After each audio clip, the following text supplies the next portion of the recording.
Coming to you live from downtown Detroit, this is Benzinga's PreMarket Prep. With your host, Joel Elconin. This is a volatile puppy here, isn't it? And Dennis Thick. I'm bidding a penny. I will buy the stock for a penny. With everything you need to start your trading day.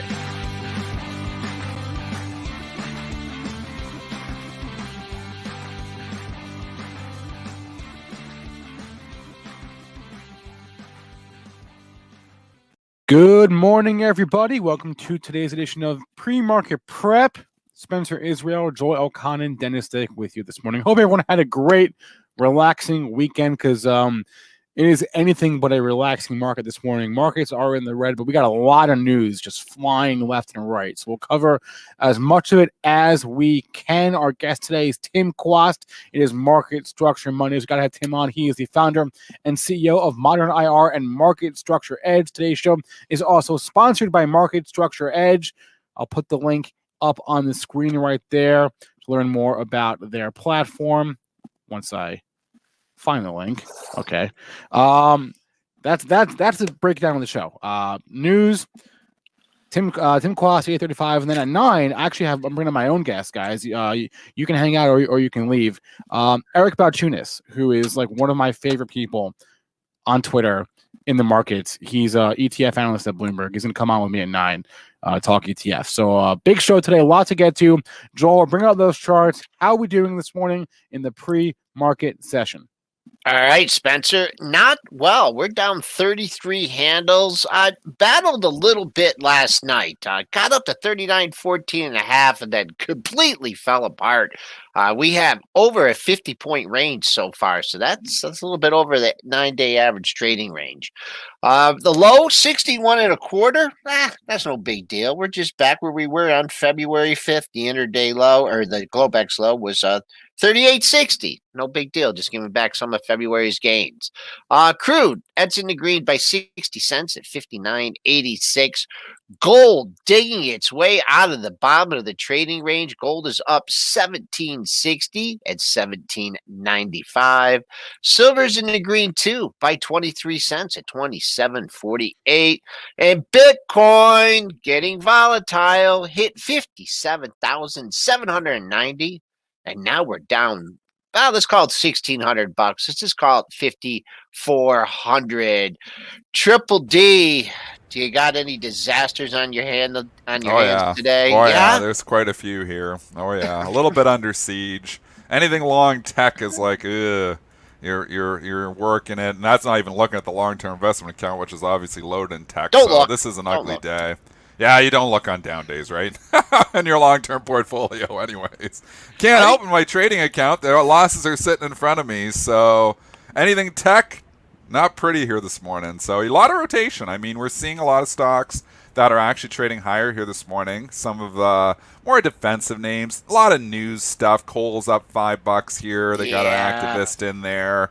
You're seeing Oracle trade higher. Some of your banks are holding on okay. I mean, a Discovery, which I do have a position in. I'm pretty much hedged though. Actually, it's trading up substantially on earnings, but you do have some good stories, but you got a lot of ugliness. Just a lot. Do you know why Oracle's up? Why? Cover it, Barons. Is that what it was? Yep. They like that. Yep. They're coming in. Barron's still has influence. Yeah. Before I used to read all the articles and stuff, and now I don't know. It's kind of like reading the show from last week, a lot of it, They listen to our show and publish it?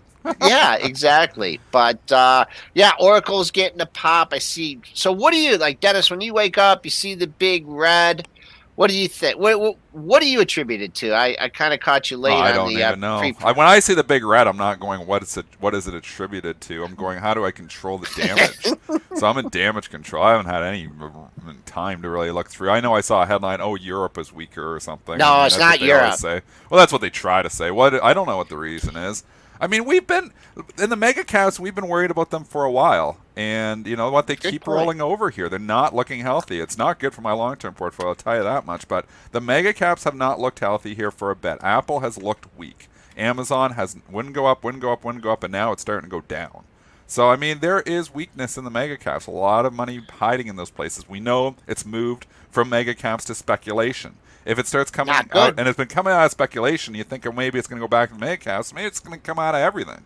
So we're in a big bubble. There's no doubt. So we're going to have pullbacks here when you're in a bubble. Is the bubble going to get bigger, though? Like, how big's the bubble get? You know, are we here on the bubble? Are we here on the bubble? Are we here on the bubble? Nobody knows. Nobody knows anything. But I can tell you we're in a bubble. It's just a matter of how big the bubble gets before it goes pop. Did it pop already?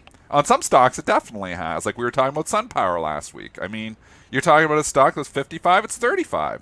That's a 35, 40% correction right there. I got a new thing. When you sell, when you buy half, you get killed, right? Yeah. And when you want to sell half, sell all. Sell all. Just sell all. Well, no, for sell you, all I'm not button. talking about, you never sell stocks, but like you sold that where'd you sell that SunPower 53. last week?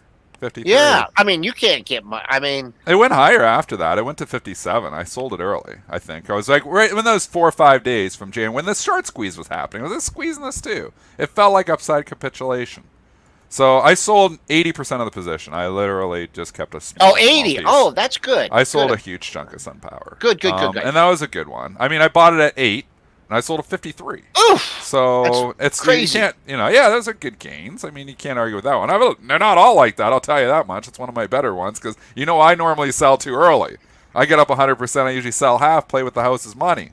So, anyways, it's a tough market but people. Here you're so inclined. You're like, okay, what can I buy? What can I buy? That's the mentality out there. That's what people are looking at on a day like this. What can I buy? What can I buy? Because there's no fear out there. All there is fear of missing out. This day isn't going to start the fear. One day, if you get some follow through, then you're going to start to get some fear, and it could get ugly. So, am I coming in and buying the dip here on select stocks? Look at your portfolio. What do you need? Stay diversified. If you're all in on some penny stock here and it's getting killed today, well, you kind of get what you asked for. Because we teach on this show to stay diversified. Have at least 5, 10 positions at least. And not all small caps, have to be diversified across industries too. Because if you're all diversified in tech right now, it's not helping you this morning. So it's rates, Dennis. It's rates. It's rates. Is that what they're worried about? Yeah, the interest rate boogeyman is coming. Yeah. But that's TLT isn't really moving that much here this morning. So. But look at that chart, though. Oh, I know. I mean, that's like a ski slope. Yeah. That's like Mount. Yeah. Well, and I've attributed that nobody wants to own any bonds when they're worried about I'm worried about inflation. I think the bonds are worried. My bond market's worried about inflation there you too. Go. Yep. I think it's a serious issue. We know that they say there's none, and they're not going to worry about inflation, but we know that's a lie. And then we look at what's happening around you. So I think that's why it's hard to be bearish stocks if you're in an inflationary environment because asset prices inflate. So I've been trying to buy more real estate, trying to do some different stuff because I'm very worried about inflation. The U.S. dollar has been the absolute worst place to be. And does it continue? That's why crypto's hot. I mean, people are worried about inflation. Well, crypto inflates in an inflationary environment. Do you think we're going to hyperinflation or we're going to go, the rate's going to jack up more? It's hard to be bearish stocks. That's why I'm fairly, that's for much as I get, I'm pretty much fully invested. So I do have some cash. I always have some cash, and gotta have cash. Yeah, I always have some. So I'm never 100%, and I'm never on margin 200% and stuff like that. In my long-term investment portfolio, my trading account, it's always using margin. But in my long-term investing account, I'm not like in my retirement account hitting up margin and trying to get all in and trying to get rich. I just try to pay the bills. That's the goal. Pay the bills. Faster reopening than expected, right? Kind of. That's a little bit inflationary. Now you got a couple trill in stimulus coming on down the line. And then you got the increase in the supposed increase in the minimum wage. So a lot of inflationary factors out there. Well, I mean, what's minimum wage in Florida? What is it? Do we know, Spencer? Isn't it like $5 or something? No, the federal minimum wage is like $7.20. Is it $7? Yeah, it's like $7.20. That's the federal. Still, though, imagine trying to pay the bills on $7 an hour. It's tough, man. There's a lot of people that got Florida, it really hard. I don't know why you asked about Florida, but it's $8.56. $8.56. I'm sorry. Now it's $8.65. Okay, well, $8.65. Yeah. But you imagine working an 8-hour shift and getting $60, trying to pay the bills. It's tough, man. Yeah. It's tough. All right. A lot Not of people possible. got tough. It's not A lot of possible. people got it tough. Merger Monday. Merger Monday. We got What a do we lot got? of, Two we got a lot of deals. deals. Funny comment in the chat. I'm sorry. I forgot who said it a few moments ago. CTB Cooper Tire is up because people mistook it for copper. That's hilarious. But no, it's actually up because they're merging. They are actually they're being bought is to be more accurate. Cooper Tires, Goodyear eh? Tire. Goodyear Tire ticker GT is buying Cooper What ticker a dog that CTB stock. for $41.75 per share in cash, and there's stock attached too. The exchange Nice. rate, the exchange ratio, 0.907 shares of Goodyear. 0.907. I like it. Love when you give me the ratio. 0.907 shares of Goodyear stock for every share of Cooper Tire stock that you own. And remember, so don't trade this on dollars where you go in 51. No, I got to do 5. You do 1 share to 1 share when you got a 0.97 or 0.90. So that's how you get there. Well, maybe 1.1, but you could trade it 1 to 1. So if you're for you risk arbs out there, you got 500 shares. You're doing 500 shares the other 2. I know the dollars look funky, but that's the arb when you got a big cash component to it. GT getting hit on it. The acquirer typically does. What a CTB dog. going to trade off of that now. I don't know. Hard to get all excited about talking about a rubber merger. Yeah, someone was asking in the chat what we thought. They had some positions in it. I mean, if you really want to be long Goodyear Tire and you think this is going to be good, then go ahead. I just think the whole thing with the way vehicles. I mean, are we going to need as many tires if we have all these ride sharing? Joel short tires. We're going to short tires because we're all going to be driving flying cars. You don't need tires if we're going to flying cars. Look at the Goodyear chart. And my buddy Ross, who I used to swim with, man, he's worked there forever, and he's always moaning about the stock. I mean, if you think that this is it, this is what's going to turn it around, then you could take the shares. It's had a nice rally off the March low. Am I adding Goodyear Tire to my portfolio? No. If I was lucky enough to own Cooper Tire and I got this this deal, I'd go cha-ching and I would move on. But I don't give investment advice. So S&P's down 35 here off the low of the day. And then you got a bank merger? Bank merger. Yeah. MTB, a bank that I had an account with once, and it took me a year to cancel that damn account. I'll never open an account with them again. M&T Bank is going to acquire People's United Financial. Ticker on that is PBCT. So it's going to be let me see Not here. much of a premium. Yeah, Cash stock. So it's a stock deal. People's United shareholders will receive 0.118 shares. 0.118. No cash? No. Well, it's It's an all stock deal. All stock deal. Yeah, that makes sense. 0.118. Yeah. So multiply the MTB price times 0.118 to get your PBCT price for your risk arb traders, and it'll trade off that. I love all stock deals. It gives me something to trade. Until they put that financial transaction tax in. And then I saw you going at it. I saw you going at it with like an administrator this weekend. I don't know who I was going. I go at it with everyone. I don't know. Robert Reich? I don't know. He was who like Robert a former Reich is. labor secretary or something like that. I don't know.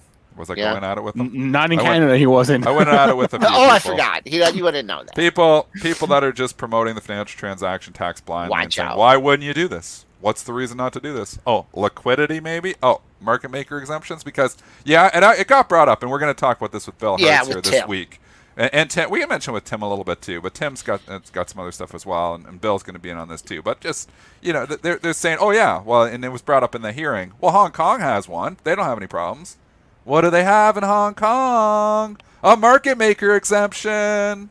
What do they have in France? A market maker exemption. What are they going to have in the U.S.? A market maker exemption if they push this through. So Citadel's not going to pay. Virtue's not going to pay. Two Sigma's not going to pay. It's going to be you that pays. Anyways, that's my rant. There will be a market maker exemption on it. Mitch is already clipping that one out right now to put up on the. I'm telling you. With people think let's punish these hedge funds. Well, the market making hedge funds are not going to get punished. They're not going to pay it. There's no way that they put that through without a market maker exemption because you'd have no liquidity. So there you go. Little guy pays. Let's go with. Wait, So, I go ahead. want You want to finish on the mergers? I want to talk.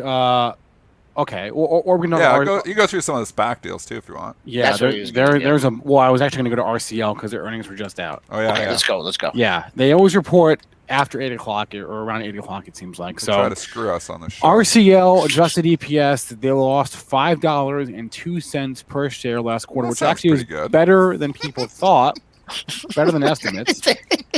Sales. They Is that lost you $5 snickering, a Dennis? share. They only lost $5 a share, but they're not even sailing. I don't even understand how they're only losing $5. How the hell do they have revenue when they don't even sail? Sales of 34.14 versus 35.6 million dollars. Where's all this revenue coming from? 34 million. They're not. There's no ships in the water, is there? Are they sailing yet? They must be sailing a few of them out there. The few ships out there. I think maybe it's future bookings, Must be. Yep, future like- bookings. T-shirts or something. Or I don't know. Someone just put that DJ Wired. I did not steal that from you. I just thought They're that off the t-shirts. top of They're my soft head. T-shirts, Royal Caribbean T-shirts. All I have to say about this is I don't know when I put that kind of jagged 50% in there. I put it in. I know I put it in there a while ago. Probably last time this thing had earnings, and wherever it is exactly, it's respecting that. So whatever it is, 79, 80, 81, whatever that is, you get above there, hold above there, then you got a shot. But really been respecting that 50%. It got back to February high, but just hanging out. Can't really make the next move higher. So you're telling me there's a chance? Do you want There's a to encapsulate how Dennis feels about the cruise lines in 2 seconds? Sure. Yes. I own one, though, remember? That's Dennis running away. That's Roadrunner. I'm not running. I even own Norwegian. I still have NCLH. Okay, fine. Because I'm like with Raz. I'm like, if we're getting out of this thing, people are going to go on cruises. So you know what? I think that they buy a dip. If you get a dip in this, I think it gets bought. The old So Roadrunner. I'm sticking bullish the cruise lines. I've actually been bullish the cruise lines. Okay. Unless this Thank South you. African strain comes and really starts to spread. That's the wild card. And we know that the vaccine's not working as well. They don't know if it's going to be effective or not, but they know it doesn't give as many antibodies or something. I'm not an epidemiologist or biologist or anything like that. So, that's just what I read. Yeah. But, watching that South African strain's a wild card here. So that's Is Norwegian, like, are they dipping their toe in the water or something? Because this stock looks better. That's cleared its 50% retracement. There was a headline last week, I believe. Yeah. Oh, look at CCL. Yeah, it was Tuesday. They extended It's their okay, suspension. Joel. They're up again today. The reopening trade is on. It is. It is. It's I been on. I should have listened to Ann Arlene. She'd been stuck in this, and she just decided at $10 just to make a stand. Just like, that's it. I'm making a stand at 10. And now look at it. Trying to break out today. Wow. There's good. There's a reopening trade. From that, do you want to go SPACs or you want to go airlines? No, I want to go airlines. Deutsche Bank. I want to go airlines. Let's go airlines. Okay. Well, Boeing. I guess that's in there. Oh, Boeing. That's what I Okay, was- let's get the bad Boeing, news out of the way. Boeing. I'm not sure if you guys saw this video. You gonna show it? I don't want to. If you didn't, allow me to All right. show you that Wow, video. Spencer's fancy guy. Gets in the office early and everything. So imagine, imagine. Imagine you're- looking at your window and Yeah, seeing this. You're out the window. You're looking out the window. You're at the window seat. Oh, great! I got the window seat. Not so great. Okay. Now imagine being this guy. I'd be like, I'd push my little button above, and call the stewardess over. Is it okay that the wing's on fire? No. Now imagine being this guy. You're just enjoying a cup of coffee. And that falls in your yard. Falls in your yard. Man, that'd give you a headache. Jeez. Did you show the video yet? Look at the snow they got Yeah, there. I Look, just so showed- much snow. I How just come showed- I was talking about in the delay. Did Mitch see it? I Is it asked Mitch. It was over his flight path. It was over the flight path was over. Mitch! It was over Colorado. Check your roof. Make sure you didn't lose any Check your holes roof. in your roof. Go check your roof. Get your ladder out, Mitch. Oh man. All right. Anyway, everybody's fine, so we can laugh Okay, about it. 'cause yeah, everybody's yeah, fine, right? Yeah. Okay. So everyone's We're all fine. okay. So, Yeah, be careful. it was a Boeing plane. The part was made by Pratt and Whitney. That's the engine, and that is a Raytheon company. So Boeing and RTX both trading down this morning in reaction to this over the weekend. You know what? The Boeing the reopening trade is on. I think they buy the dip on Boeing. I know I don't like seeing planes on fire either. And is this going to bring up more concerns? Was this a MAX? I hope it wasn't a MAX. No, it was not. No, it was a 777. Okay, so a little wing caught a little flame. That landed. Everybody's right, okay. Exactly. The planes were meant to withstand this. It did. It landed. We can. I think they have like a built-in like fire extinguisher and like spots. We can laugh about it. Do we have a second for some stupid Joel trivia? Yeah, yes. We always do. Who made the cotton gin? Eli Whitney. Okay, there you go. Wait, that was it? Yep. I didn't know. That's got nothing to do with anything we're talking about. What are you talking about? He was working on that engine, Pratt and Whitney. Oh, is that where the name comes from? I don't know. Oh, I know nothing. I don't even know what you guys are talking about. I'm completely lost now. I was going to say, Boeing, I kind of want to buy the dip on this. Oh, go ahead. I know. It's scary to buy the dip when you're buying stocks when their wings were on fire. But at 208, you got a level to lean on there. 208. And you know what's holding up in the pre-market too? I'm going to say that level holds. I kind of want to buy the dip on this. I kind of like Boeing. All right, let me look at the chart. I like it here. It's down I don't own it. 3%. I kind of want to own it because the reopening trade's back on. You know what? We're going to start. Are we going to need as many planes? It's going to take a long time. Yeah, I don't know. Planes. Business travel. It seems like they got something going on. It seems like they got something on fire. They haven't had a good couple years here, Joel. We're not gonna. First they had the planes that are crashing, and now they got and then they had COVID. Now they got wings on fire. But you know what?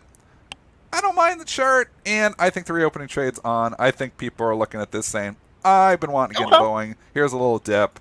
I think people will be buying the dip on Boeing. I kind of like it. They kind of did already. They kind of did already. I mean, you did.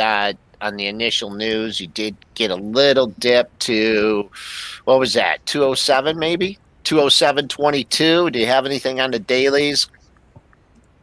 I don't know. This is what I don't, well, you haven't broken down here yet. So I'll give you this, Dennis. You got all these lows right here in this area. Where's that come in? 2.9, 2.10? Oh, that's a little bit, 2.7. 2.7 to 2.10. That's real good support. You're nowhere near that. So it's not as bad a news as everyone thinks. If you're buying it here, be prepared to buy maybe more at 207, 208. I kind of like it. Good. Go for it. All right. So Dennis is at his computer last night. He's doing some trading. He sees a headline. What's Starboard Value is going to merge with Xterra. And what does he say to himself? Show me the money! Show me the money. not really. It's not up not enough. Really. Not really. Wrong day. Why did they hold the headline? I mean, here is one thing. When you got an earnings report and it's scheduled, you got to report the earnings. But if you've got a deal, and, the rumors were out last night, but they officially report it this morning. You see the futures down 35. Hold the headline because you're not going to get people rushing in to say, oh, yeah, I love this deal. People are rushing out of stocks today. It's the wrong day to report a deal. The other one, too. What's the other one? NSTB. I own them both. And you know what? I kind of like the NSTB deal better than this one. This one's very interesting. Yeah, Apex Clearing. I mean, you got digital and the current. You got digital currencies in there. Apex Clearing, as far as I understand, is the clearing firm of choice for the vast majority of these retail trading platforms. Right? I know. They don't use Robinhood is its own clearing, so they don't use Robinhood, but they're the clearing firm for Webull. They're the clearing firm for Gatsby. I think they clear for TD Ameritrade as well. If you want to place a bet on the retail trader, NSTB/Apex Clearing is maybe the way to go. Yeah, and then it's got crypto too, right? Yeah. Yep. So you get a little bit of everything. I kind of like it. I think it's kind of sexy, but you know what? Wrong day. Won't report these deals on these days. We're down 35 points. Crypto's in a mess right now here this morning. So, I don't know. I wish they would have held the headline for an extra day. I kind of like the deal. I'm in them both. I don't know. I'll have to reevaluate. I sold some of the SVAC early this morning. I got up to 13. I got out a part of it up to 12.75, I think. Just because that's not sexy for a SPAC. Don't they? Well, yeah, usually, but you didn't think Starboard wasn't targeting crypto. They weren't targeting EV. No, it's Joe- actually a company that's making money. Did you see this? They got $680 million in revenue. That company they bought. Joel, So, you want not co-location? sexy? I'll tell you not sexy. What's not sexy? FAII is a SPAC. They're merging or they're buying ATI Physical Therapy. Boy, What oh is boy. that? It's a physical therapy chain. There Yeah, must that's not be a sexy. very What good were they one. supposed to be buying? Did they know? Because it's down. Yeah, because it's not 12%. sexy. That's what I'm saying. That Yeah. chart's hurting. That's what I'm Well, saying. the chart's hurt now. That's all of a sudden they're buying something. Is that official or rumor?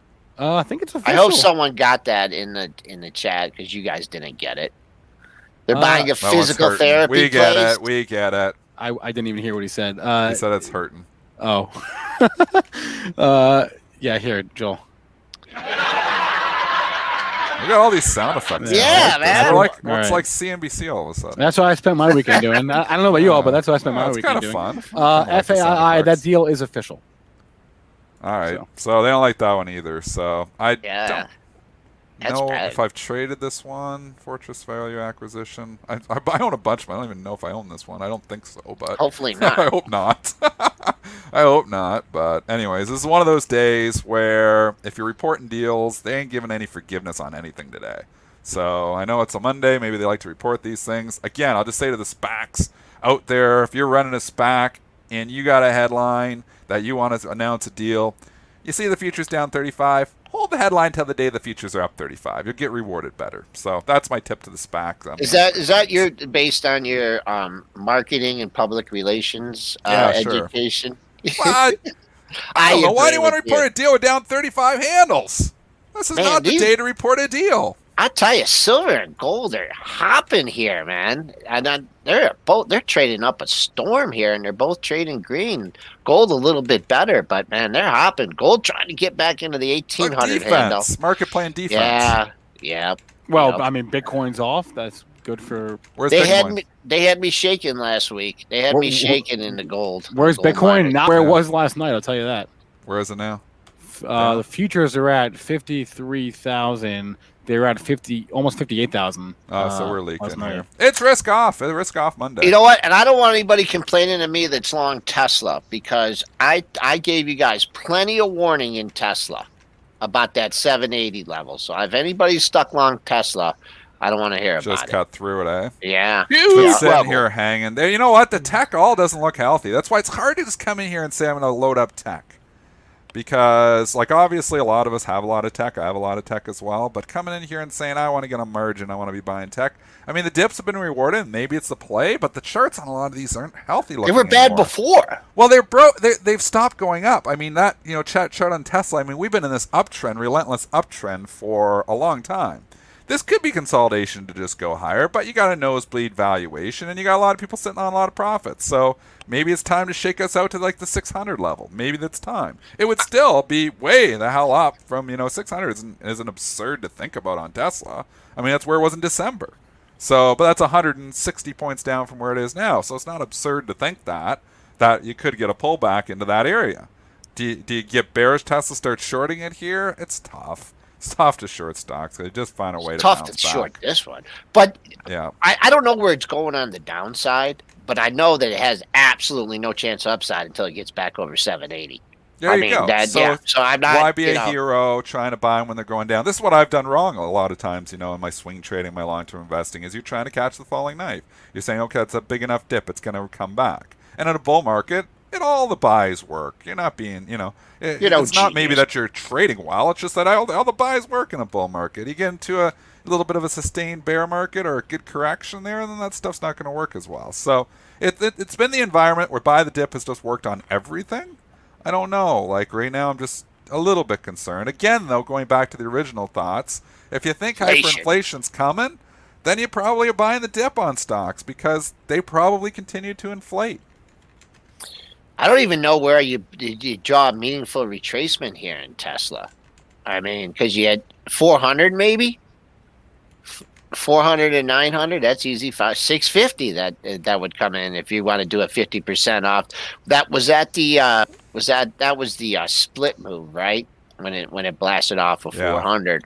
Yeah. All right, we'll keep the an eye 400 on to it. 600 was the split, and then they split. We know, and that was the S&P ad. No, that was the S&P Oh, that's right. ad. That's right. 400 to Right. 600, and then 695, and I was like, man, that seemed high at that time. 695 seemed absurd, and then it pulled back, and I was like, maybe the high is in. Well, here we are 10 days later, and it took it out and kept going higher from 700 to 900. But you come down to 700 or 6, like if you think you're buying Tesla on the cheap at 759, you're not.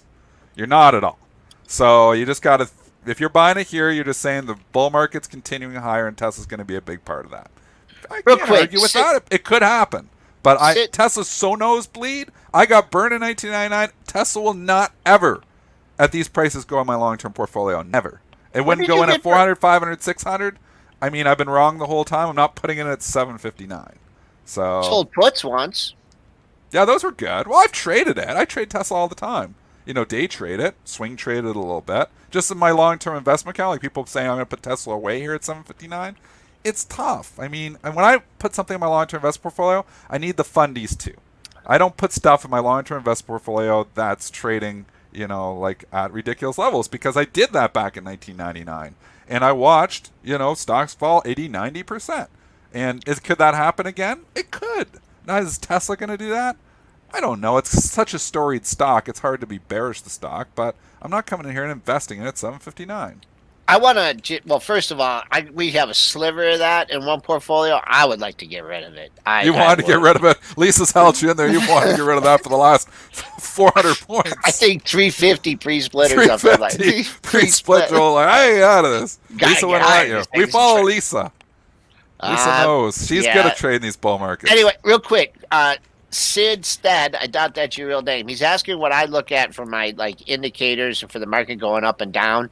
It's the futures. It's not the S&P cash, because the S&P cash is, I got it up there. That's not open. It just trades from 9:30 to 4. So it's meaningless. I watch the March futures, and the symbol for that is H right now. I'm not sure what platform you're on. If you're on TradeStation, it's at ES. A lot of it is, at. And then I also watch the day session. And we are coming into a rollover. We got a little bit of time, but we're coming into that March futures expiration too. But that's a little ways away. 8:32. I've done a couple tangents there, Spencer. Yeah, so okay. That's do you have right. Do you have a tangent soundboard? Like when you want to rein us in, maybe like a horse sound or something. No, yeah, it's a work in progress. I've got a few other sounds here, but nothing that's appropriate for a tangent, I think. Okay. All right. Let's. What do we want to do? We got 2 minutes before we bring on the great Tim Quast. I mean, you're on the dip here. Is there anything you guys are eyeing to buy on the dip? I don't know. No. Like I said, I like the Boeing on the dip. It's the only thing I like on the dip today is actually the plane that was on fire. So, what's not down today, but the chart would say it is Fizz, just PSA. National Beverage had a special dividend. They called it a 1-for-1 split. Yeah, that's but, weird. But they paid it out in the form of a dividend, so it's down 50%, but it's not down. It's actually up. It's actually up. But, right. What is? So, they must have announced that when it was near 100 or something. Yeah. They announced it a couple weeks ago. That's a weird thing. Fago. Right. Fago Red Pop. Is that what they have? Do they have Fago? Yeah. Do they own Fago? I believe so. I loved Fago. The grape one was the best one. Anyway. All right. Smash that like button if you haven't already. Hit like, hit subscribe, hit share, do all that good stuff. I'm unliking this market right now, though. I'll tell you that. So, I don't know. Do you think I would do this bounce back? I mean, that's what this market does. It's hard to just come in here and sell in the hole, too. So, do you get another shot? Probably. Or we've hit a major long-term top, and we're going to be heading down. Well, one day that will happen. Yeah. One day that will happen. You had we're still up huge for the year. So how can you get spooked, right? I mean, we're not even at February levels. I mean, come on. I don't know if this is a buy the dip, but this is certainly nothing that's sounding alarm patterns yet. We're way too early to be all, bearish here. 3,700. I sold hardly nothing on my long-term portfolio, so we'll say that.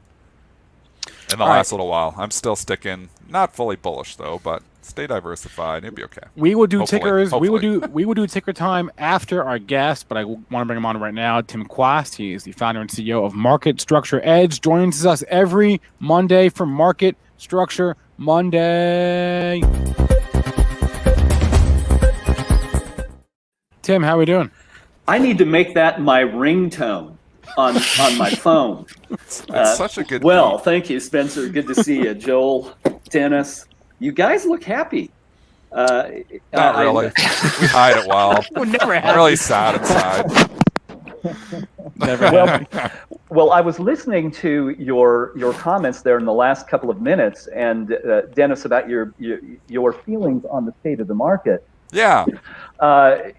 Don't you think that the appearance of Representative Maxine Waters on CNBC to talk about market structure, that's got to be the signal of a market top, doesn't it? I mean, if you read the classic texts on market structure, what you will find is history has shown that if Maxine Waters is on CNBC.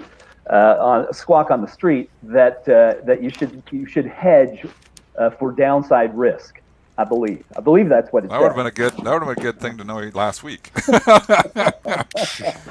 Tim, but it's all seriousness. Jump into your indicators and let's take a look here, because we can give you some specific stocks. But what are your thoughts on the market overall? I mean, we've had a good run. Do we need some cooling off? Well, we certainly have, and it's been a good run on the ski slope in Steamboat Springs, by the way, too, because ever since the market. Can we just? I always want to interrupt you, Tim. You're coming in and out. Your mic's coming in and out. Are you wearing like a clip-on mic or something? I am. Yeah, I am. Are you on the ski slope right now? We hear you and then we don't. We hear you then. No, he's wearing a good mic. It's just it's the positioning is janky. So just is that what? Okay, did that improve it? Just don't move a lot. Okay. So before I answer your question, I was going to say, for those who like to ski, so ever since the market bottomed, which was I think the last Friday of January, and I was in the Caribbean, since that time we have had 90 inches of snow in Steamboat. So for those of you who remember your elementary school math, that's 8.5 feet of snow. So then back to your question about the market and how we think about it. We always look at how the short-term supply and demand, we think of that as market sentiment, market structure sentiment. And it's not mass psychology, it's the supply and demand for stocks. And there are factors to consider behind that, but we always look at that and whether it's rising or falling into options expirations, which were Wednesday, Thursday, Friday last week. And market structure sentiment, as we measure it, it has peaked. It peaked on the 18th. Today, we have new options trading. If you go back a year, you'll remember that February 24th marked the beginning of the great and brief pandemic correction. And that was the day that new options were trading. And heading into that, demand for them fell 5%.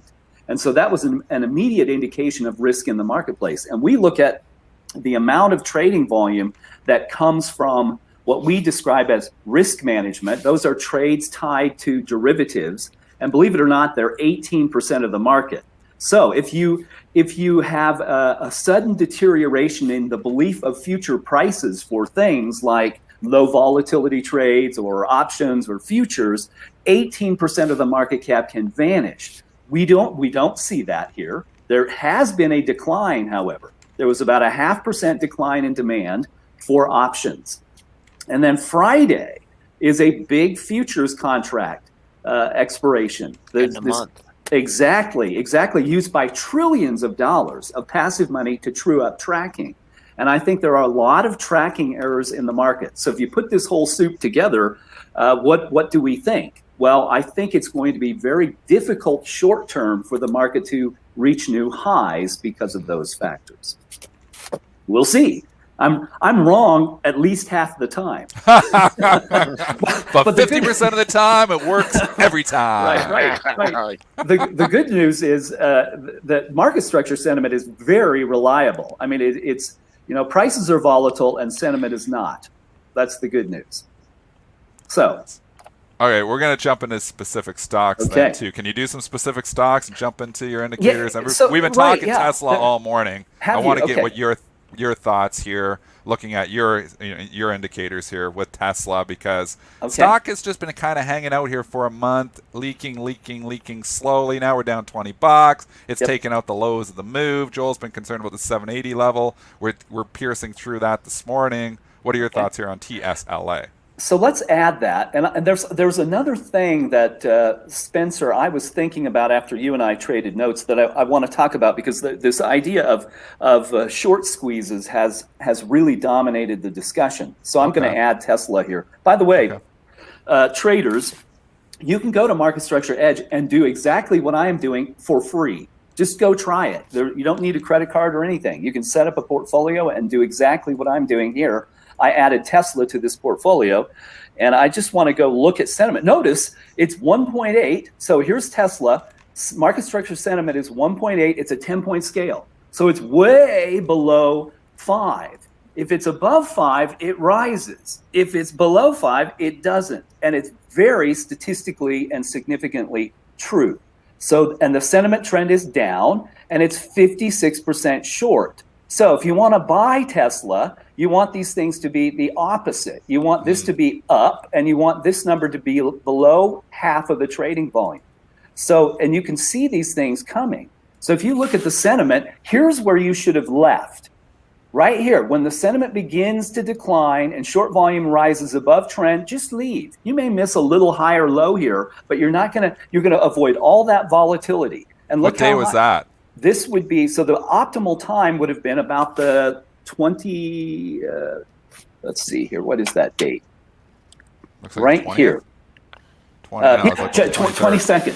The 22nd of January. Right. And just leave right there, and then just wait for these conditions to improve, and then you can come back. When this line, this is sentiment and it's not volatile, this is price is volatile, wait for this line to begin rising and this line to begin to revert to the trend, and you will get gains. You know, there's always an exception to the rule, but that is the rule, and the rule is very reliable. Yeah, so you're looking here, it doesn't seem to be the time to buy the dip on Tesla right now if you're looking at this. Exactly. And the same would be true for cannabis stocks, something that everybody has been fascinated with. They're not, there are not many of them, and they're a tough group because they don't represent a lot of market structure or market capitalization, rather. But if you look at that group, you can create a portfolio and look at them, you'll see that the trend in all of them is down, and short volume in half of them is over 50%. But anyway, so Spencer, I wanted to point this out, if I may. So this idea of very high short volume, you can screen for that in Edge. And the point isn't to highlight what all you can do with Edge, but I just wanted to note this, that if you're in a portfolio and you want to go screen for things that have very high short volume, that different from short interest, you can do that, or very low. I just put a little query in here because I wanted to see what stuff is the most shorted in the entire market from a volume perspective, and it's Oyster Point Pharma and PROS Holding. They're 86% short. So the likelihood, if you were selling options, you would want to sell calls on those, because it's very likely that you would keep the premium. Those are very unlikely to post gains so long as those conditions exist. Yeah, it's kind of the opposite of thinking, because people are looking at a short interest and they're jumping in saying, oh, this could squeeze, where you're looking at, from a different perspective here is the opposite, that these could actually continue to show weakness because you're not looking at short interest here, you're looking at short volume. Hey, can I hop in for a second here, Tim? Absolutely, Joe. We're getting some questions here about time perspective on these trades, and I think that's one thing that we got to do a better job of figuring out. What are people's time perspectives here? On things. So talk. When you try and quantify or qualify day trading long term. I know I can just tell when you're talking. You're not talking about day trading, but just for our listeners, please. I think of the approach that market structure offers as medium frequency trading. So high frequency traders would say they have an investment horizon of a day or less. And Dennis, you probably do too, but you're an expert, right? You're capable of doing things that maybe the average individual can't. So the hardest thing is to know, when do you come and go? What are your entries and exits? Yeah. And in medium frequency trading, you should keep in mind that you have about a 10-day window. That's it. You have 10 days to enter and exit. But if you do that consistently and you make 3 or 4%, do the math on that. Yeah. You will make 75, 100%. That's a very, very good return. And I think the firm that taught us that short-termism, and I realize it defies the Benjamin Graham classic fundamental value investment thesis, but the rules that govern trading today make this true. That the firm that taught us this is Renaissance Technologies. They perfected the art of medium frequency trading, short-term trades, and I think that suits the market that we have today. Yeah, that's a great point here. Did you What read happens that if they book put yet, this Dennis? financial transaction tax on? Because we were looking at stats on the weekend. I had a weekend talking about a lot. We're going to have Bill Hertz talk on it tomorrow, but obviously Tim Quast knows this stuff too. So I want to get your thoughts here as well, Tim. Just on, we had it brought up in the hearing last week. I mean, there is this, thought process that, hey, we need to curb this speculation. Let's stick a financial transaction tax and curb the speculation. Obviously, I've argued I think it does the opposite. I don't think it curbs speculation. I think it hurts liquidity. But, let's get your thoughts here. Well, it's ironic to me that Congress would entertain a notion of taxing the structure they created, right? The national market system exists because Congress added the national market system amendments to the Securities Acts of 1933 and 34 as amended in 1975. And the wheels of bureaucracy spin ponderously, and it took a long time for regulators to get around to crafting that marketplace. But there are 2-3 key things here. Number one, that is why we have a national market system that wants 100 shares to buy and 100 shares to sell all the time. It is impossible for any market to always have a supply of product. If you go to the grocery store and you head to the fresh produce area and there's no spinach, the grocery store cannot manufacture spinach so that you have some. There's none to buy. But the stock market does. And the regulators created that. The regulators gave market makers an exemption from the locate rules that the rest of us have to follow if we're shorting stocks. And so most of the time, the offer to sell is coming from manufactured stock. So that's necessarily going to speed up the process and create immense amounts of volume because prices will change all the time. So then for Congress to create this structure to try to ensure that there's always something to buy and sell and then tax it to boot is like telling everybody to stand up and then penalizing anyone who isn't sitting down. It's but will they do it? Well, yes. It reminds one of the line by Mark Twain, who said, "Suppose I was an idiot, and suppose I was a member of Congress, but I repeat myself." Not that I. It's a good line. So will they do something like that? I will hope that the regulators who know, the members of the SEC, they're not unintelligent individuals. Yeah, they know that they understand market structure. Section 31 fees fund the SEC. If we add something else to it, not only will we create, as you said, Dennis, a market that doesn't have the supply that the whole market now depends on, like it or not, this is the way that the market works, but we will probably damage the SEC's ability to fund itself. If volumes fall, it will have to raise those Section 31 fees, and they just cut them, as we talked about a couple of weeks ago. Well, they cut them from $22 per million to $5.10 per million. Right. So to put that in perspective, what's being proposed? What's 0.1%? So right now the SEC is funded on the $5.10 per million. 0.1% is $1,000 per million. So you're talking about increasing it 200 times. 200 times. It's not like, oh, let's double it. No, let's increase it 200 times. Yeah. And the SEC are only on the sells. Right. The 0.1% they were proposing on the buy and the sell. So then it would be 400 times higher. Exactly. It's insane. And so then what would Ken Griffin and Citadel, which is routinely almost 50% of all market volume and the consumer of 90+% of retail order flow from the 60 million online accounts that exist at the big firms, what would they do? Do you think that they're just going to absorb that and continue to to pay that kind of fee. No, either the cost of your trade, retail traders, is suddenly going to return, because it will not be possible for Citadel to afford to buy those orders if the cost of trading goes up 200 Spreads times. are going to go boom. Exactly. Yep. So They I pass hope, through. Either way, Main Street pays. Exactly right. Yeah. There is no free lunch. No, we see that. Yeah. So, okay, last thoughts, Tim. I mean, we look here and Yeah, market thoughts, overall. Yeah, market. back to the market thoughts. I mean, we kind of Right. started with this, but maybe we should finish with it as well. Or maybe you should go talk. What's on your mind? I mean, we didn't ask you what's on your mind here, so we're well- throwing in questions. What's on Tim Quast's mind? That so to that point, we use what's called we call it broad market sentiment as our manage overall risk strategy. And generally and what you see on the screen here, I'm going to back this up 6 months. So the wobbly line is SPY. So it's the S&P 500 ETF. And then the smooth line is market structure sentiment for the S&P 500.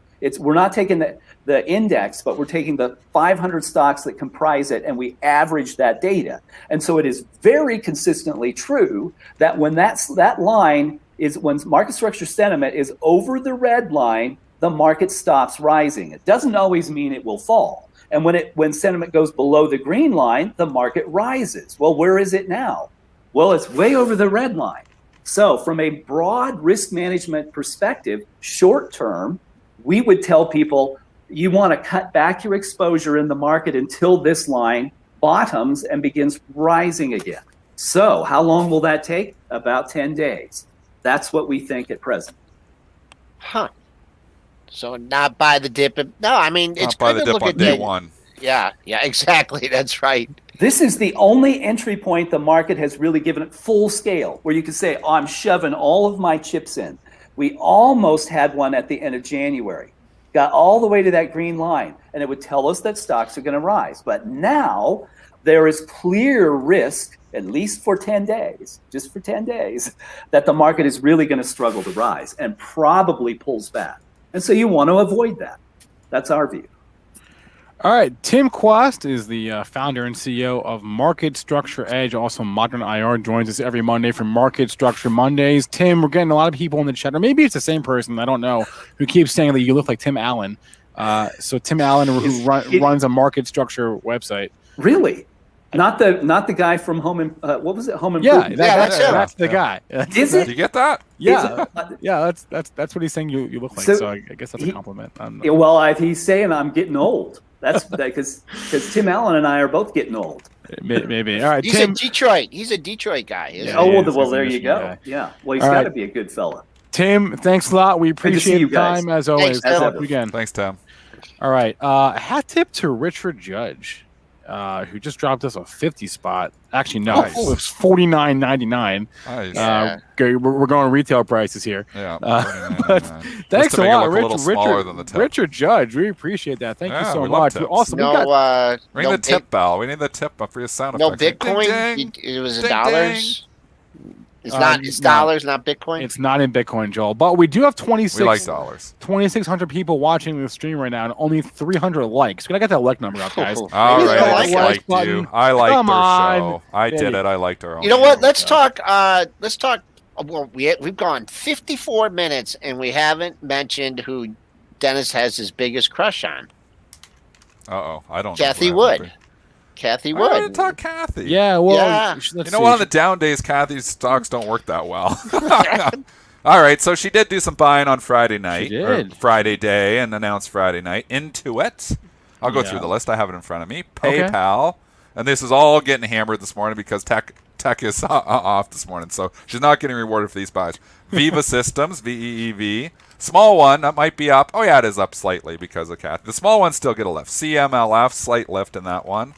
EXAS is down $3. It's not helping there. We got I own that. SGFY. I own that. Do you? Yep. Tesla. She bought some more Tesla. Not helping there. She bought some U. She bought some Beam. She bought some TXG. VU Zebra I. That's up. That's a big one. Okay, there's one. Has she bought that one Lizzie. before? Yeah. She's bought it before. Let me It's up scroll. 17%. She's already bought it once? Holy. Let me scroll on Benzinga Pro. Is there other 'cause news we on post that? it every day. You know what? Maybe not. It might be a new one. When she Maybe. buys something for the first time and it's small, they really get a pop. They're like, oh, Kathy likes it. I like it now, too. Yeah, you know, So- because we post her buys every day in Pro, and I don't see Vuzi. That's why it's up 17%. It's a new Kathy buy. So we Yeah. should start talking. There's a big difference between Kathy buy and new Kathy buy. And there's a big difference if she's a new Kathy buy on something big versus something small. This is something small, new Kathy buy, 17% pop. Yep. Yeah. Did she sell any Palantir? Don't actually know. Now that if she starts doing that, that's interesting. Yeah, no, I was just wondering because that was my stock of the day on It's Friday. up again a buck, and I Yeah. had this. I thought it was. I thought 27 was overdone. Yeah, yep. 30. It's still, yeah. Kathy gets behind it. 5 million shares. They can't stop buying. So the 25 level worked. I thought 27 was good. 25 to 27. No, it's going to 30. I actually thought you maybe even have a shorting opportunity that it could give it back. Not the Yeah, case. good so. thing you laid. Good thing you weren't trading in today on that one. No. No, Bad call on this that one, I gotta pat myself on the back on this one. Came down to that 25 area, then she backed up the truck, and then it got the pop, and it just kept on going. But this is what you want to look for here, folks. You got a gap fill. If that was from earnings, so it wasn't treated well on earnings. This is one I want to see. I want to see this go up to 31, 34, fill that gap, and then hold in there and see what it does. So I'd be interested to see if you get the gap fill, also the 50 retrace 50% of this move, which was definitely a good move. That comes in. Ooh, that's higher. That comes in over 35. So maybe we'll get a gap fill there, 31, 34, and then keep on going. But nice technical trading there by Kathy on PLTR. All right, 8:57. I'm going to have Eric Balchunas from Bloomberg on in a couple of minutes, but let's do some tickers from the chat. Well, Palantir was a ticker from the chat. Of course, everyone wants to talk about 30 is Everyone's big. talking I mean, this Palantir. 30 level is just the level. Yeah, that was a high on it's Friday. huge. Yep. Yep, and it's Yep. right here again. It's a big level. Can it take Wait, out I'm 30? sorry. Did you say it's a huge level? Yeah. Is there a sound Huge effect? level. He's got the what is Huge the soundboard? level. Dennis Dick's soundboard now. I have some for It's Joel a too. huge level. I have some Gosh, for man, you're almost making me want to come in the office now. Huge level. You know what's Got the shameful? Dennis Dick soundboard going. You know what's shameful is, and this is entirely Luke's fault, but the show that I pulled that from is 5 years old. How do you have the patience to I listen to that? I was listening to shows from February of 2016. Wow. Oh, jeez. Man, we were This is terrible all back Luke then. Jacoby's fault. We're still terrible, but Were we way on worse back Skype then. or something? all back Luke then? Jacoby's Uvu. fault. You know, we should do a show on all the different platforms we've been on. There's been a lot of there's a lot of bad shows if we go and look at it. They're all up there. They're all up there somewhere on YouTube, I think. But All I know is after listening to 5-year-old shows this weekend, I had one conclusion, and that was These guys are smart. oh, he's okay? got another sound effect. that was it. Oh, that was the sound effect. That was me. That That was was me. Effect. That was it. You want to do it again? Yeah. Yes. These guys are smart. Okay. That's our chat. That's our chat. I was talking about the chat afternoon, is smart. We have the the afternoon smartest chat. We have the smartest chat. Anyway, All right, let's Guys get know another they get so many spot good in. stocks from these guys. all right, Guys and girls in the chat. Chat coming I don't through. think there's many girls. There's some. There's quite a few in there. There's quite a Alright, few. guys. Okay, let's do a couple more tickers from the chat before we bring on Eric Balchunas from Bloomberg. Givo gets thrown in there every day. I mean, Rocket, talk same about it. Rocket, same thing. Gets thrown in there every day. Oh, man. Rocket just can't get off the floor. 20 support. It's at support, but I mean it's been in the gutter. Now so we it's know tough. why Rocket's not going up. It's because of Because that rates. Damn it. UWMC one, right? It's because of rates. It's Rates because aren't people are helping. worried about rates. And you know what I think?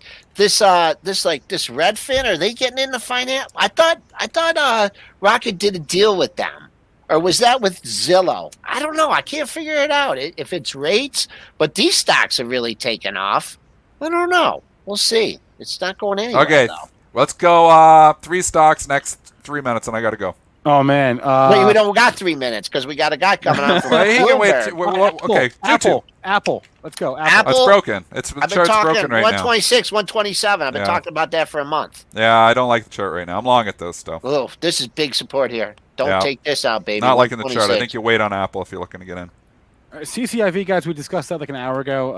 It's a SPAC talk. Go back. They announced we don't know if they've officially announced the deal yet. No, it's supposed to be tomorrow. it says. Oh my lord! Was it I don't know Reuters what or to do. Bloomberg? I'm not Absolutely sure. don't know what to do with this stock. 65 all-time high. Oh man, Cisco. What do you want? Cisco? Wow. Okay. Boys are boring. Cisco.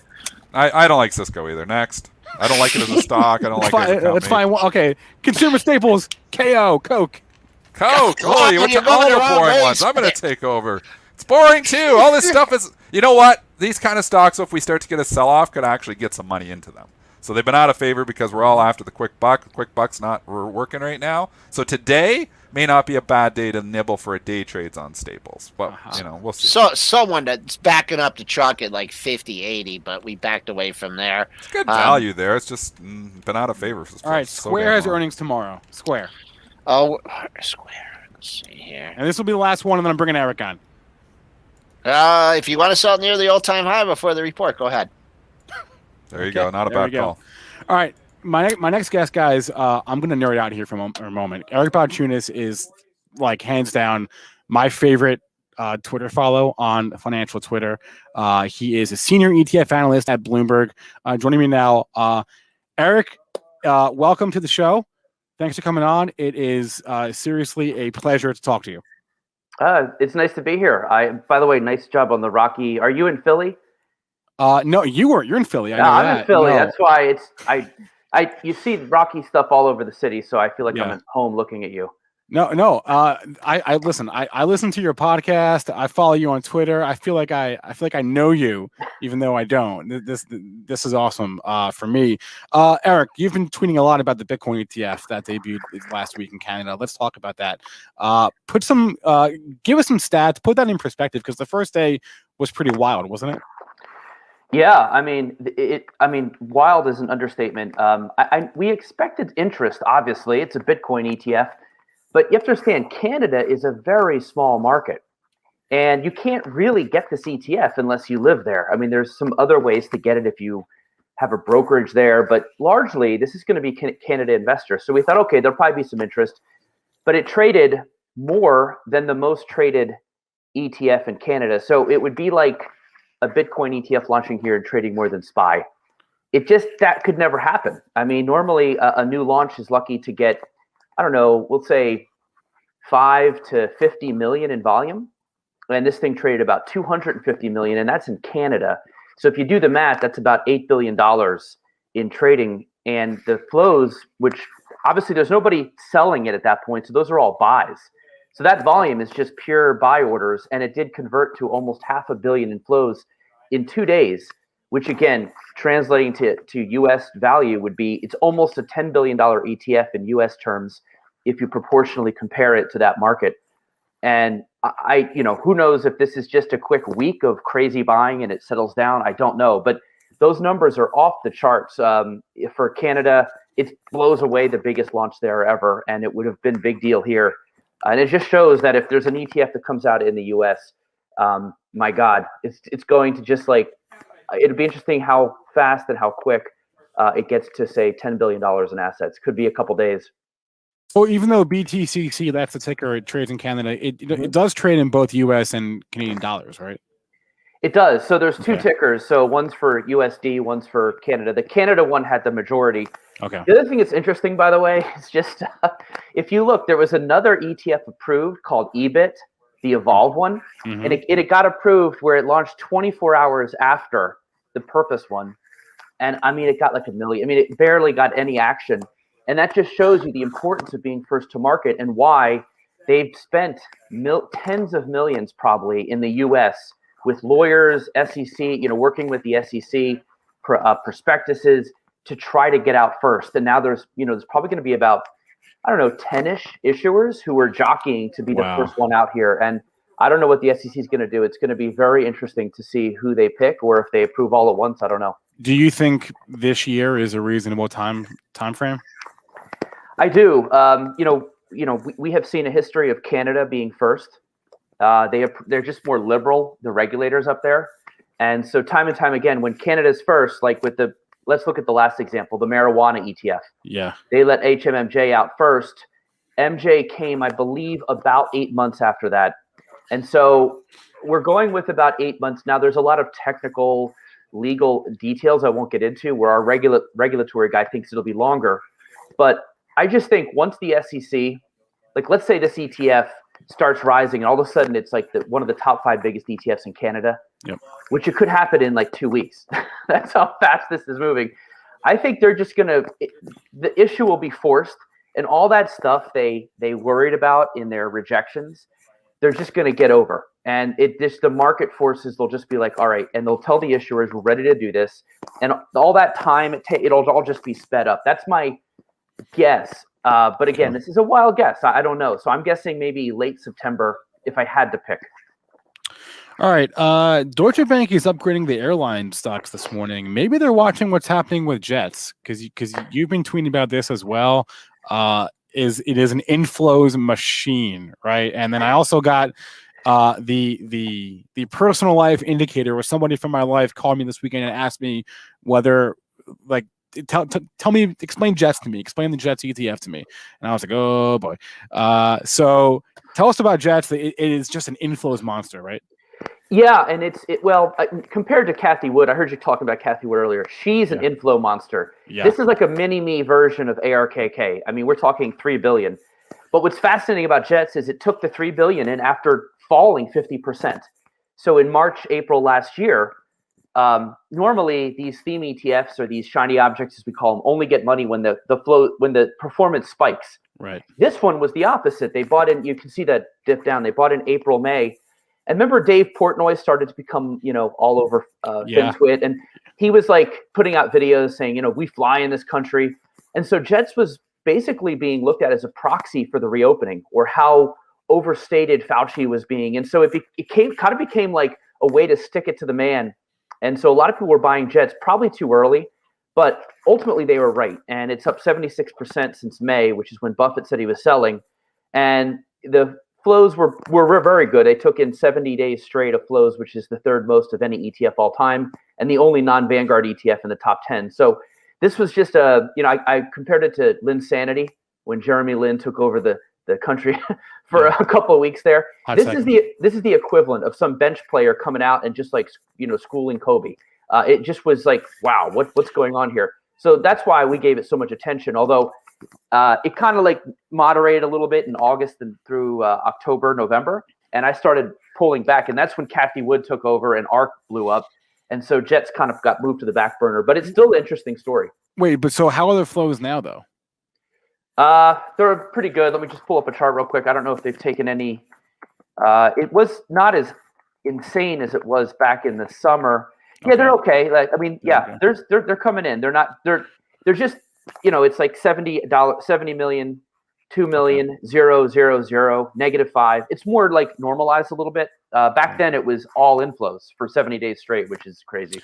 All right, you mentioned ARK and Cathie Wood. Every day we talk about the stocks that she's adding, never the stocks that she's selling. God forbid the market care about that at all. But you're coming at this from an ETF perspective. ARKK, KW, KF, KG.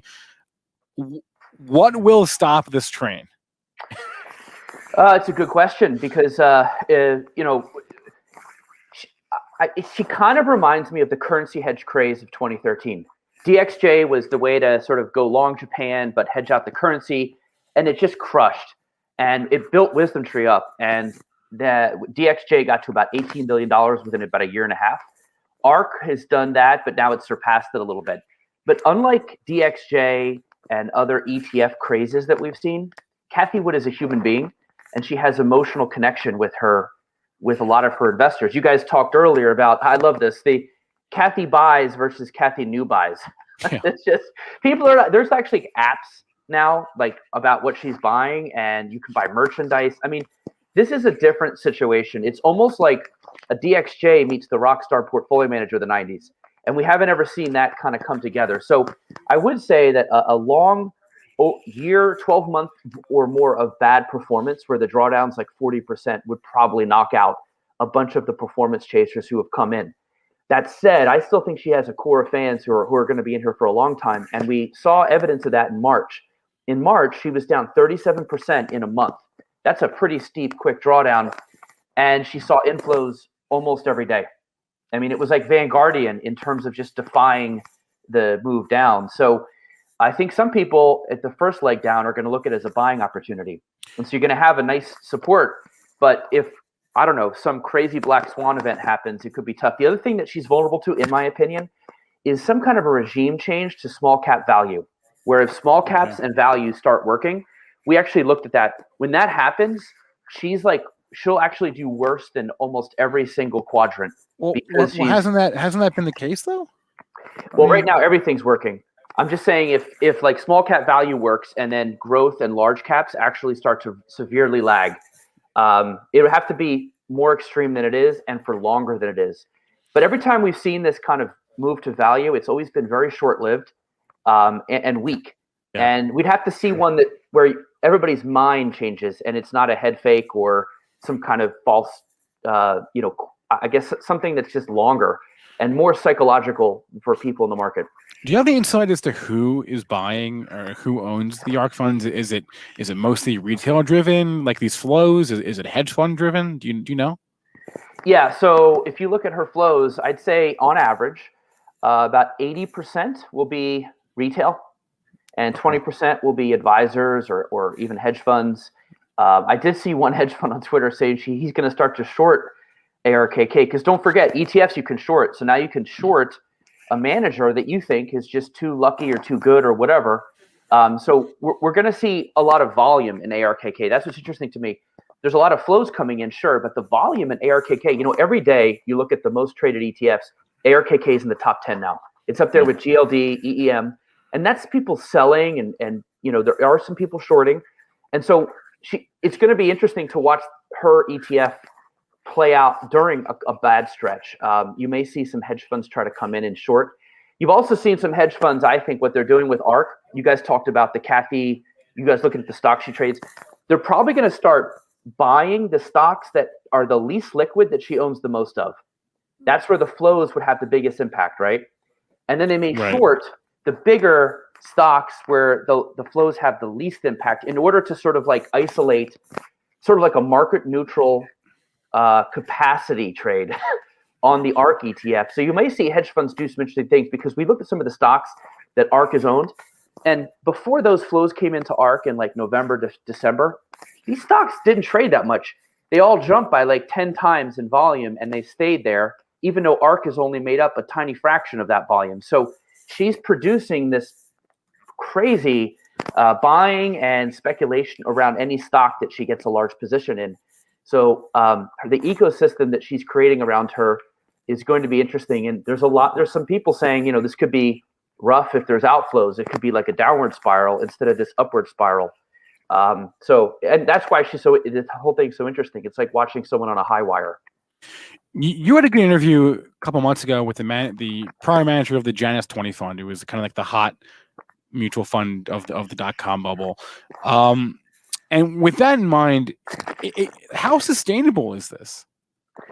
So it's a good question. I was speaking with one of my colleagues, Dave Nadig, yesterday, and he was talking about this love we have of pattern recognition. Mm-hmm. Well, Janus went up, it went down. This is, the same thing's probably going to happen here. I mean, yeah, patterns are important, but who knows? If the Fed is just seen as having the markets back and refuses to let the market go down, maybe she could just keep going on for years. I don't know. I would have thought there would have been something by now, to be honest. But we've looked at some examples in the past, like Janus.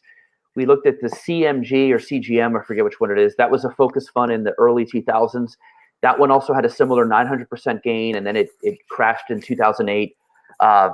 So I just don't know. And that's why when I have friends text me about ARK, they're like, oh, should I buy ARKK? And I'm like, well, look, I wouldn't replace your S&P 500 with it.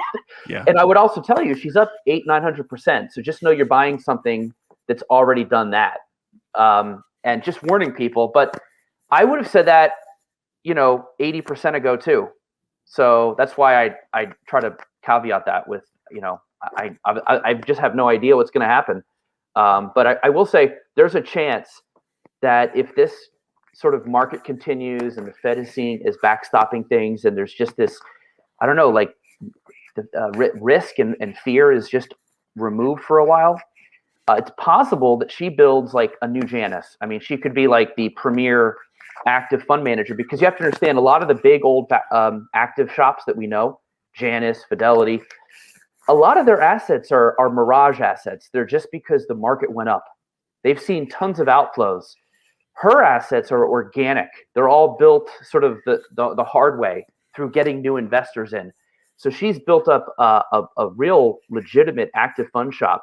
The question is, again, if the sell-off happens, how many people will stay? But her growth is organic.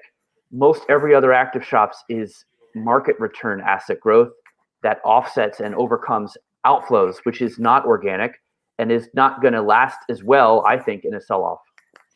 On the topic of shorting, Kathy, or any ETF, couldn't that theoretically also help drive the ETF higher if they're receiving those loan payments, right? Those loans from shorting, from the short. One more time, say it again. On the topic of just shorting ETFs, if there's going to be a high short interest or whatever. Yeah, I see. Okay, yeah. Yeah. Create the lend, yeah. Yeah. So sometimes, like, remember when Trump was running and he was like bashing Mexico? And it looked like he might win. People started to borrow the Mexico ETF just to short it. And so we saw this sudden spike in flows into the Mexico ETF, even though it was going down. And it was possible we see that with Kathy. So my guess is if you see a downturn, it's possible she could see inflows for a while. But I think the downturn will overcome that. I think that's a temporary sort of cross current, but I don't think it will overwhelm a sell-off and overwhelm a mass exodus. But it is a good point and something that you could see that could look a little puzzling for a little while, but it wouldn't like overcome a massive sentiment change, I don't think. All right, Eric Balchunas is a senior ETF analyst at Bloomberg. He's at Eric Balchunas on Twitter, a tremendous Twitter follow if you're into ETFs like I am. Eric, it's been a pleasure. Thank you so much for the time. We appreciate it. Hey, thanks for having me. Have a good day. All right. Yeah, guys, that was like the most fun I've had in a hot second right there. So thanks again to Eric. Tons of fun. Yeah, I may have been nerding out a little bit. I'm not going to lie to you. I may have been looking forward to that all weekend. So yeah, that was that was tons of fun. I will have to have Eric back. If you missed it on Friday, I had my debut. The first ever Benzinga ETF show was Friday at 2:30. It is up on YouTube. I had a conversation with Wilshire Phoenix. They had launched a new gold fund last week, so we talked about that. I'll be doing a week ETF show at the very least every Friday going forward. So you can look forward to that. I'll have to get Eric on that ETF show. We can have a more nuanced discussion about ETFs. And yeah, Doc and Dave, pretty nerdy. You're damn right. It's pretty nerdy. If 21-year-old me could see myself now, he would be blown the F away. But hey, that's where we are, right? ETFs are like the coolest thing ever. So, okay. 9:18, we're going to have Get Technical with Neil Hamilton on in about 11 or so minutes from now. I want to run through today's schedule real fast. Again, today's programming schedule is in the description of our YouTube video. We've got Get Technical with Neil Hamilton at 9:30. We've got Trading with Benzinga Pro at 10:30. A quick news desk update at 10:45. SPACs Attack at 11. Today it's going to be Mitch and myself on SPACs Attack. Chris it had to take a day. He'll be back tomorrow, I'm told. But Mitch and myself on at SPACs Attack at 11 o'clock Eastern Time. Benzinga Nation Power Hour with Luke Jacoby, or I should say Hot Stocks Luke Jacoby and Jason Raznick at noon Eastern Time. Options Advantage with Mozzie Trades at 2 o'clock. Biotech Buzz with Vivi Biotech at 2:30. Pre-market prep at the close at 3:30. And then at 3 o'clock, we'll do some ticker time when we'll just sort of hang out. For that half hour. So then, of course, the Benzinga Pro Power Hour at 4 o'clock to wrap up the day. So a full day of programming to get to. Lots of news, lots of headlines. Let's just run through the headlines in the morning because I know we discussed a few of them, but there are others that we missed. Real quick on the ratings front, I mentioned Deutsche Bank. They are getting bullish. the airlines this morning. Deutsche Bank is upgrading Southwest Airlines to a buy, giving it $64 price target. They're upgrading UAL, what timing there, to a buy, giving it a $60 price target. Upgrading American to a buy, giving it a $23 price target. And upgrading Delta to a buy, giving it a $55 price target. Also upgrading Spirit to a buy, giving it a $44 price target. JetBlue gets a buy rating, $21 price target. And Alaska Air gets a buy at gets a $75 price target. Also, SkyWest gets a buy. Geez, they upgraded every airline. So SkyWest gets a buy, $65 PT there. So Deutsche Bank getting bullish airlines across the board. Wow. Okay. What timing on that? Because that was a United flight that had the emergency landing yesterday. So that was interesting. Okay. Yeah, just wanted to the headlines of the morning. We, of course, had Merger Monday today. Couple of deals, a tire deal and a bank deal. Goodyear Tire is buying Cooper Tires for comes out to $2.8 billion in cash and stock. And M&T Bank, ticker is MTB, is buying PBCT, People's United Financial. There, a couple of SPAC deals as well. We mentioned, of course, earlier in the hour, earlier in the broadcast. Not a good day to announce those deals, but nonetheless, Starboard Value is buying Sixterra. This is a a tech. What's the word I'm looking for? Tech center footprint. God, I'm blanking on the words now. You know what? Let me just Google it because clearly I don't know what I'm talking about.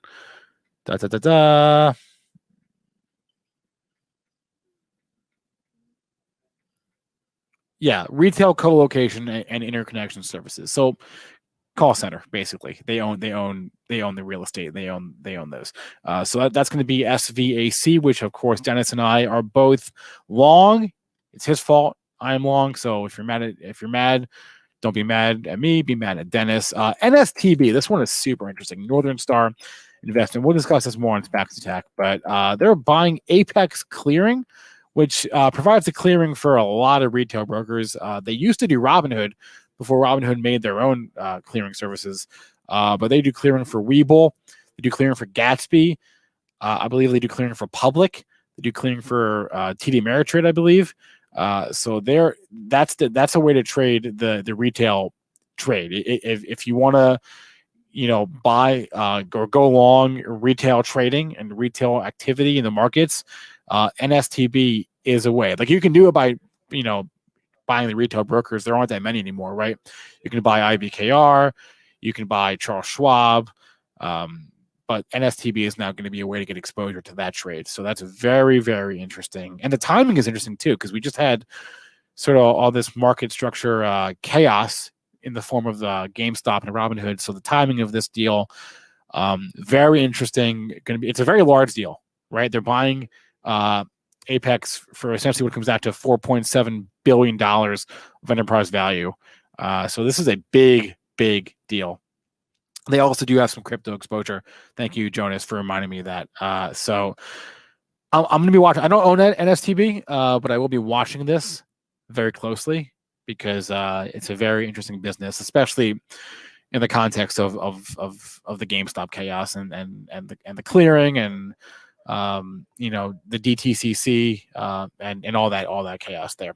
CCIV is once again in the headlines. Is it up this morning? Of course it's up this morning. Why wouldn't it be up this morning?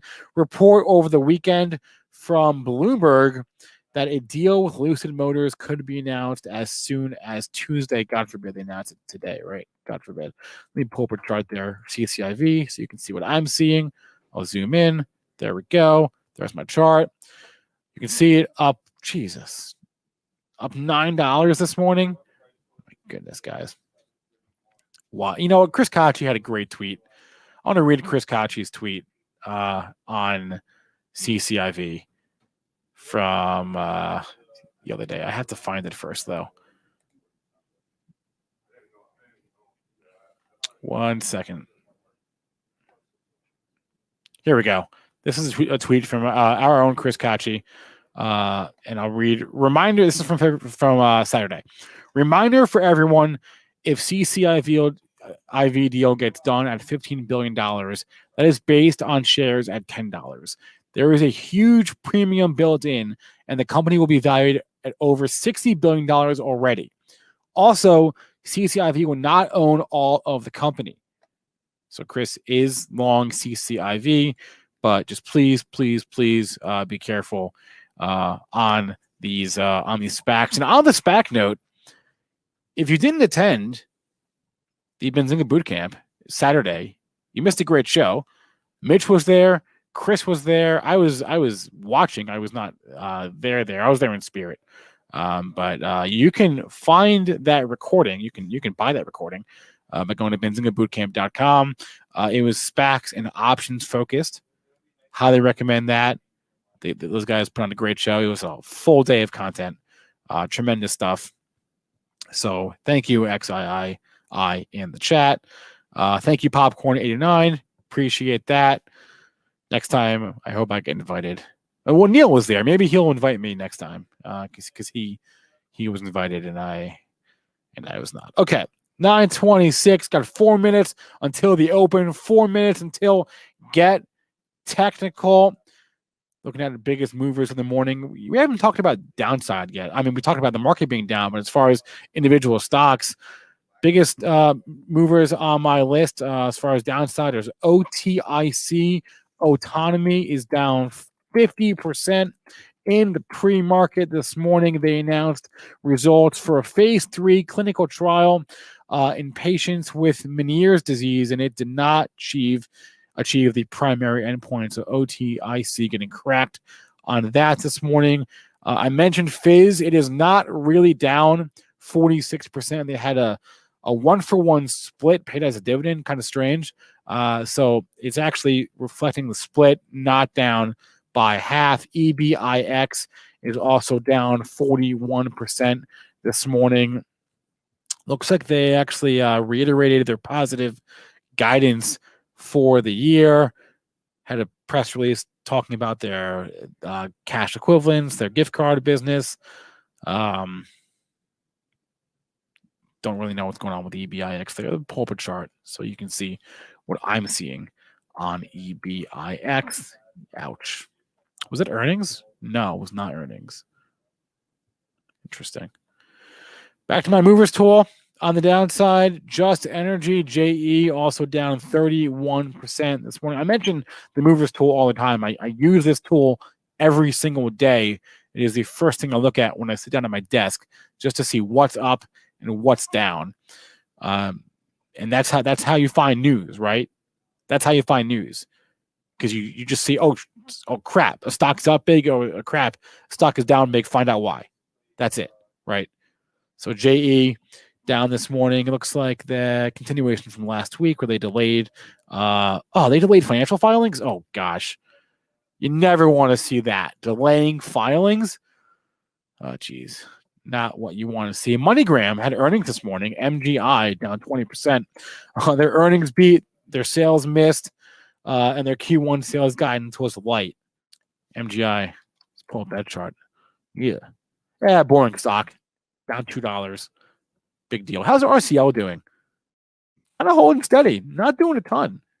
I mean, it's up on a day the market's down, so that tells us something. But in a vacuum, it's up $0.50. I don't know. Not doing a ton for me there. If you're listening via podcast, please remember all the information from our show is meant to be used as informational purposes, not for investing or trading advice. Everyone have a good rest of your day.